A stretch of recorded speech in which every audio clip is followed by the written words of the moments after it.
Continue करते हैं हम लोग thermodynamics. Which of the following process is reversible? Transfer of heat by conduction, transfer of heat by radiation, isothermal compression और electric heating of a nichrome wire. कौन सा process ये है, क्या बोलते हैं, रिवर्सिबल है? Isothermal compression is reversible. Isothermal हम लोग रिवर्सिबल कंप्रेशन कर सकते हैं। ओके, क्योंकि इसमें देखो आप कंप्रेस करोगे, जैसे आपने प्रेशर हटा दिया वो वापस वैसे ही आ जाएगा, क्योंकि डेल्टा यू उसका जीरो होने वाला है कैसे भी। ओके, आपने वर्क निकाल दिया तो उसका ये हो जाएगा, प्रेशर निकाल दिया तो आपको ओरिजिनल सिस्टम आ जाएगा, तो वो रिवर्सिबल हो सकता है। An ideal gas that heat engine operates in cannot of 227 और this, okay, to 227 degree Celsius और 127 डिग्री सेल्सियस। यहाँ पे देखो कैनॉट इंजन में क्या होता है, सोर्स से हीट निकाला जाता है और सिंक को दिया जाएगा, और रेफ्रिजरेटर में क्या होगा, सिंक को, सोर्स को दिया जाएगा हीट, पर हम लोग इंजन की बात कर रहे हैं और इसमें से कुछ वर्क भी निकल जाएगा। ओके, तो ये तो ठीक है, ये Q1 हो जाएगा, ये Q2 हो जाएगा, ये टेम्परेचर T1 हो जाएगा, ये T2 हो जाएगा, ठीक है। It absorbs this much calorie of heat at higher temperature, amount of heat evolve to converted to work is, मतलब उसका एफिशिएंसी पूछ रहे हैं। एफिशिएंसी क्या होता है, amount of heat converted to work, यही तो हो गया एफिशिएंसी, विच इज वर्क को हम लोग क्या लिख सकते हैं, देखो ये जो Q2 होगा वो क्या हो जाएगा, Q1 माइनस W, क्योंकि कुछ हीट वर्क इधर चला गया, तो Q2 is equal to Q1 minus W, तो W को इधर ले लो तो हो जाएगा Q1 बाई Q2, तो हो जाएगा Q1 minus Q2 upon Q1 is equal, हम लोग लिख सकते हैं temperature 1 minus temperature 2 upon temperature 1। तो हमें टेम्परेचर्स दिए हैं, हायर टेम्परेचर कौन सा है ये, तो सोर्स का टेम्परेचर ये हो जाएगा 227, मतलब 227 प्लस 273 कितना होगा, 500 केल्विन। ओके, ये हो जाएगा 500 केल्विन आपका, तो 500 माइनस 127 मतलब 400 केल्विन अपॉन 500। एफिशिएंसी पूछ रहा था ना, तो ये होगा 100 बाई 500। ओके, 100 बाई 500 हो गया, तो ये हो गया 1/5, ये हो गया आपका एफिशिएंसी। तो उसने पूछा है कितना amount of heat is converted into this, तो वर्क डन बाय Q का वैल्यू क्या आ गया, 1/5। तो आपको पूछा है amount of heat converted to work, तो इसको इधर Q1 को इधर मल्टीप्लाई कर दो, तो 1/5 इंटू हीट कितना दिया है, 6 इंटू 10⁴ कैलोरीज। तो आपको अगर इधर से हम लोग 60 इंटू 10⁵ लिख सकते हैं क्या, हाँ लिख सकते हैं, 5 से डिवाइड करो तो ये हो जाएगा 12 इंटू 10⁻3, तो 1.2 इंटू 10⁴ कैलोरीज लिख सकते हैं, हाँ लिख सकते हो। तो ऑप्शन नंबर डी दिख रहा है, 49 का डी हो जाएगा यहाँ पे। ओके, नेक्स्ट पढ़ो, a Carnot engine whose efficiency is 50% has an exhaust temperature of 500 with, if the efficiency is to be 60 with the same intake temperature, the exhaust temperature should be, intake temperature is source का, exhaust का है, मतलब exhaust temperature is sink का। Okay, तो sink का temperature हमें निकालना है, देखो तो हमें इन केल्विन्स निकालना है, ये देख लो पहले। तो हमें क्या दिया एफिशिएंसी 50%, मतलब 1/2, तो T1 minus T2 upon T1। Okay, तो पहले T1 टेम्परेचर कितना था, एग्जॉस्ट टेम्परेचर इज कितना था, 1 माइनस T2 बाई T1 लिख दो भैया। तो एग्जॉस्ट टेम्परेचर पहले कितना था, 1 माइनस 500 केल्विन अपॉन T1। इसमें से हम लोग सोर्स का टेम्परेचर निकाल सकते हैं क्या, तो सोर्स का टेम्परेचर क्या हो जाएगा, 500 T1, तो 1 माइनस 1/2 वुड बी हाफ, तो ये हो जाएगा T1 वुड बी 100, तो 1000। तो इसमें से देख सकते हो ना, वो 1000 जूल एनर्जी ले रहा है, बट दे रहा कितना है, 500, तो इसका 50% एफिशिएंसी हो गया। अगर हमको 60% एफिशिएंसी करना है, तो इसने क्या बोला है, एग्जॉस्ट इंटेक, एग्जॉस्ट का टेम्परेचर कितना होना चाहिए, सोर्स का वही रहेगा, तो सोर्स इधर डाल दो 1000 माइनस T, ये केल्विन में ही आया, केल्विन में, क्योंकि हम लोग 500 केल्विन डालते तो केल्विन में आया, 1000 माइनस T अपॉन 1000, 60 डिग्री करना है। तो अगर इससे 0 0 0 कैंसिल, ये 0 से 0 कैंसिल, ये 0 से कुछ नहीं कैंसिल होगा क्योंकि ये माइनस में है, तो 60 would be equal to 1000 minus temperature. तो ऐसे करने से अच्छा हम लोग क्या करते हैं, उसको 1/, में फॉर्म ले लेते तो आसानी हो जाएगी ना, तो प्लस माइनस का झंझट गया। तो 60% करना है, 1 माइनस टेम्परेचर का, सिंक का टेम्परेचर चाहिए अपॉन 1000 हमें आ गया सोर्स का टेम्परेचर, तो इसको इधर लेके आओ, T minus 1000 is equal to 1/60 minus 100, तो 100 माइनस 60 करेंगे तो कितना आ जाएगा, 40 upon 1000 is equal to T/1000, 40 upon 100, तो इससे ये 0 गया, इससे ये 0 गया, टेम्परेचर क्या आ जाएगा, 400 केल्विन आ गया क्या, तो आ गया 400 kelvin of this sink. Next पढ़ो, an ideal gas heat engine operates in a Carnot of 225 to this, it absorbs 6 kilocalorie at high temperature, the amount of heat converted into work is। देखो क्या same question इधर भी नहीं दिया गया, सिर्फ इन लोग ने थोड़ा सा यूनिट चेंज कर दिया, इधर 6 इंटू 10 किलो कैलोरी था और ये सेम टेम्परेचर, ये सेम क्वेश्चन है तो इसका आंसर भी सेम ही आएगा 1/2, खाली इसमें यूनिट का फर्क है, इधर 10⁴ था तो 10⁴, इधर कुछ भी नहीं है तो इधर कुछ भी नहीं आएगा इन किलो कैलोरीज, ये भी किलो कैलोरीज में आ जाएगा। सेम क्वेश्चन है with same temperature and same function. देखो ये 2002 का है, ये 2005 का है। देखो PYQ के कितने फायदे, डायरेक्टली 4 मार्क और आपका टाइम एक भी नहीं जाएगा अगर आपने अच्छे से किया रहेगा तो।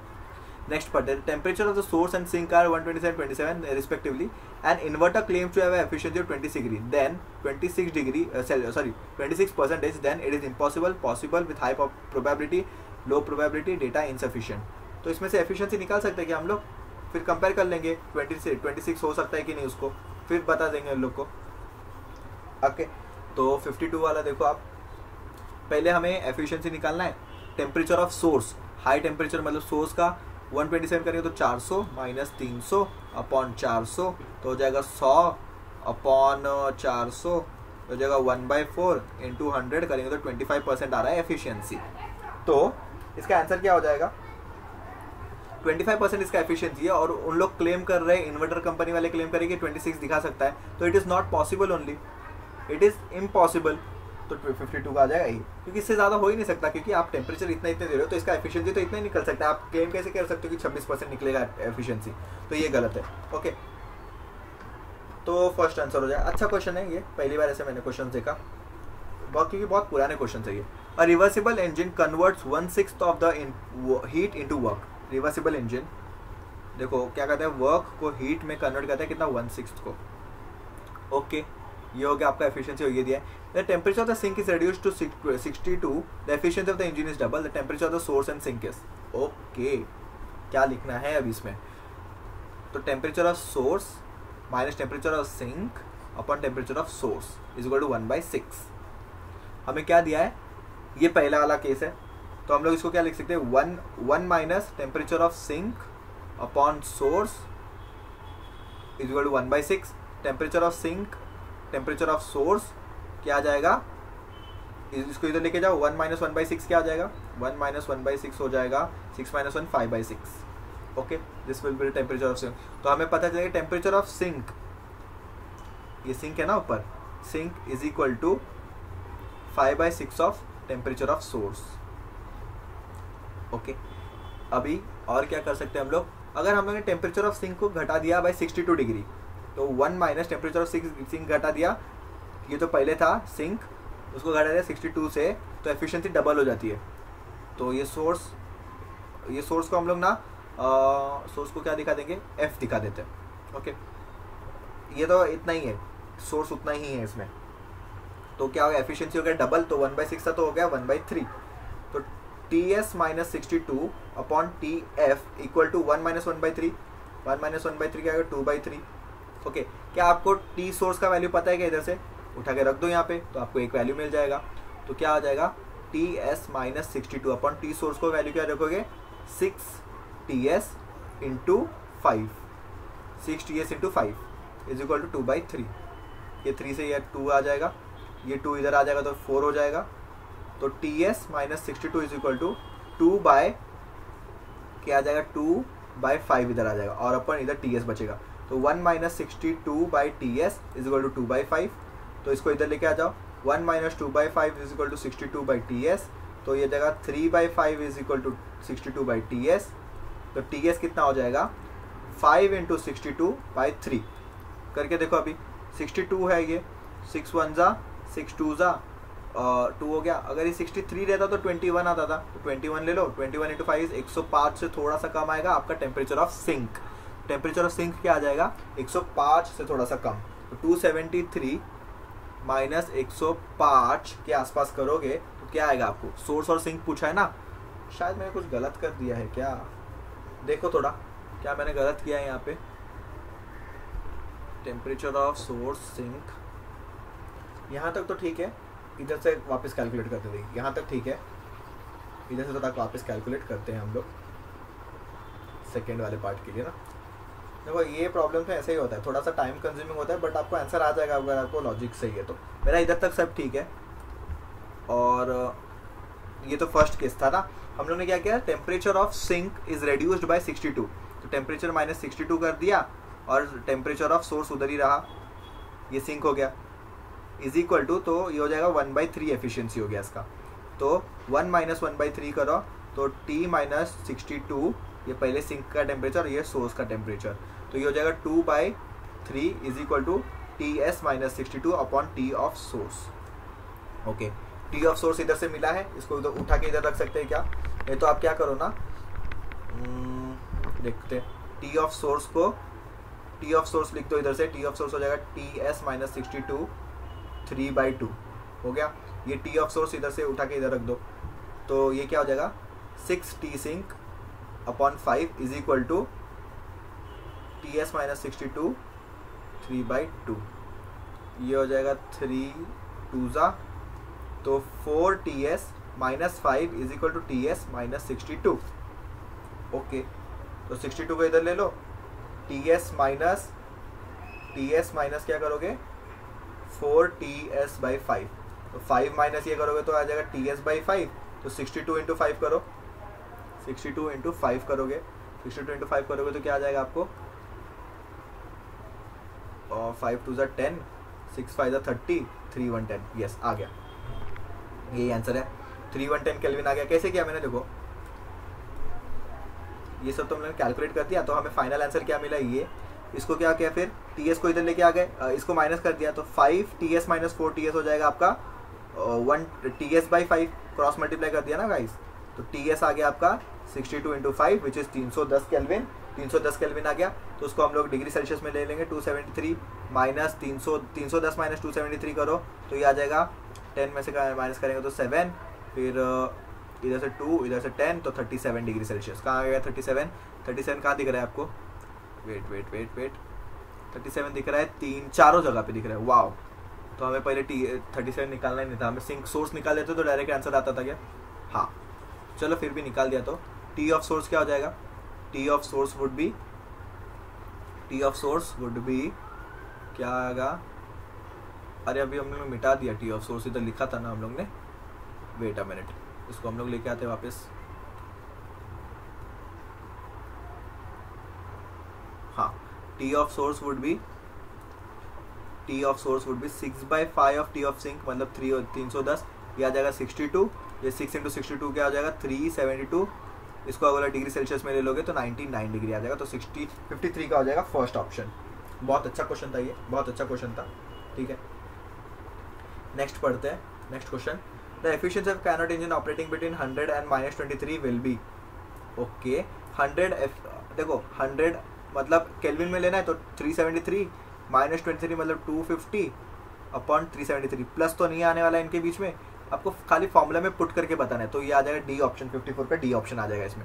N ideal Carnot engine whose efficiency is 40% receives this much kelvin, the efficiency is to be increased by this, the intake temperature of the exhaust should be. ये हम लोग ने सेम क्वेश्चन किया था क्या, सेम क्वेश्चन किया था हम लोग ने 40 से 50, ऐसा क्वेश्चन किधर देखा है मैंने, रुको बताता हूँ मैं आपको, सेम क्वेश्चन हम लोग ने शायद किया है, मुझे याद आ रहा है, अच्छा ओके 50 से 60 करना था, इधर 40 से 50 करना है, ओके कर लेते हैं, अलग क्वेश्चन है थोड़ा, मतलब सेम कंसेप्ट है। तो हमें क्या करना है, कैनोट इंजन का एफिशिएंसी है 40%, उसको हीट कितना मिल रहा है, heat it receives heat at 500 kelvin, okay. Then the intake temperature for same exhaust temperature, intake temperature कितना बढ़ाना चाहिए for the exhaust temperature to be same, तो देखो T1 हमें इधर से मिल जाएगा 500 अपॉन T1, 40% है तो ये हो जाएगा 1 माइनस 500/T1, तो ये हो जाएगा 500/T1, तो हम लोग 1 माइनस 40/100 कर देंगे तो आ जाएगा आपको 60/100 मतलब 0.6, ओके। तो T1 कितना आ जाएगा 500/0.6, इसको इधर ले लो, 6 1 जा 6 300, तो T1 आ गया इतना, ओके ये T1 आ गया आपका हीट टेम्परेचर, तो इनटेक टेम्परेचर आ गया। तो then the intake temperature for the same exhaust temperature, तो आपको ये 500 केल्विन ही रखना है, अब 50% बढ़ाना है अगर आपको, तो इनटेक कितना बढ़ाना पड़ेगा, T1 कर दो, T1 minus 500 upon T dash, तो इसको हम लोग लिख सकते हैं 1 माइनस 500 T डैश, इसको हम लोग 1/2 लिख सकते हैं 50% को, तो इसको हम लोग T डैश लिख देंगे, 1 माइनस ये हाफ आ जाएगा, तो T डैश वुड बी क्या आ जाएगा, T डैश आ जाएगा आपका 1000 टेम्परेचर आ जाएगा, यहाँ पे हम लोग ने थोड़ा अज्यूम गलत कर दिया थोड़ा सा। क्या, यहाँ पे क्वेश्चन हम लोग ने थोड़ा ढंग से पढ़ा नहीं, क्योंकि हम खुश हो गए कि ये क्वेश्चन रिपीट हो रहा है, तो इस खुशी में हमने क्वेश्चन थोड़ा मिस कर दिया। क्या बोला इसमें कि इसने बोला है कि एफिशिएंसी 40% है, इट रिसीव्स हीट एट 500, तो रिसीव्स हीट मतलब तो T1 आपका 500 दिया ना कि T2। Then the intake temperature, तो T1 डैश क्या हो जाएगा जब भी एग्जॉस्ट टेम्परेचर सेम रहेगा, तो पहले इसका एग्जॉस्ट टेम्परेचर तो निकाल दो इधर से, तो 40% is equal to 1 minus exhaust temperature upon 500, तो T2 by 500 is equal to 1 minus 40 हो जाएगा, ये 0.6 आ जाएगा, कर करके थक गए हम लोग ये, तो ये क्या आ जाएगा 0.6 इंटू 500, इससे ये एक जीरो गया, तो ये आ जाएगा T2 आ जाएगा ये, तो एग्जॉस्ट टेम्परेचर ये आ गया। हमें बोला एफिशिएंसी अभी 50% करना है, मतलब 1/2, ये 1 माइनस T2 जो एग्जॉस्ट टेम्परेचर है 300, तो अभी न्यू T1 टेम्परेचर निकालो। ओके, तो 300 by T1 is equal to 1/2, तो T1 would be 600, T1 dash would be 600 kelvin, ये आ गया। तो ये क्वेश्चन अच्छा है, नया नहीं है, अच्छा है, पुराना क्वेश्चन नहीं है, ये अलग है, इसमें थोड़ा अलग है, उसमें अलग पूछा था। इसमें क्या बोला है कि पहले इसका एफिशिएंसी था 40%, जब भी वो उसको 500 केल्विन का हीट मिल रहा था। अगर हम लोग एफिशिएंसी बढ़ाएंगे 50% तक, इनटेक टेम्परेचर क्या होना चाहिए, the intake temperature for the same exhaust temperature is, तो इस केस में पहले हमें ये 40% का यूज करके हमें पहले एग्जॉस्ट टेम्परेचर निकालना पड़ेगा, जो कि सेकंड केस में यूज होगा डायरेक्टली, और सेकंड केस में एग्जॉस्ट टेम्परेचर डाल के आपको इनटेक टेम्परेचर निकालना पड़ेगा। तो ये इनटेक है, ये फर्स्ट केस का एग्जॉस्ट है, जो कि सेकंड में एज इट इज बोला है for the same exhaust temperature, तो इस तरीके से ये सम बहुत अच्छा हो जाएगा। ओके, तो इसका आंसर आएगा 600 फर्स्ट वाला। तो इस तरीके से हमारे थर्मोडायनेमिक्स के सारे MCQs होते हैं। ओके।